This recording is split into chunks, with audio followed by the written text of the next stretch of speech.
Good afternoon guys, mga parikoy. Dito na naman tayo sa area natin ngayon. Ayan po, lunchtime mga boys, mga tropa natin.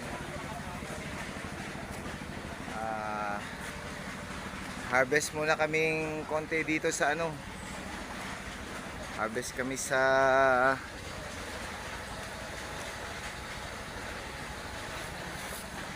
ayan guys, harvest ng langka guys, kasi nahinog na yung iba, na overripe na. Ayun pa, daming bunga ng langka namin guys, ang lalaki pa.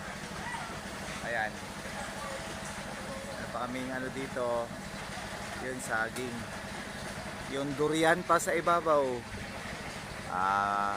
maliliit pa. Yan po ang buhay dito sa buhay dito sa bundok. Ayan mga tropa, naglilinis. Ayan po, magandang tanghali, ingat po lagi.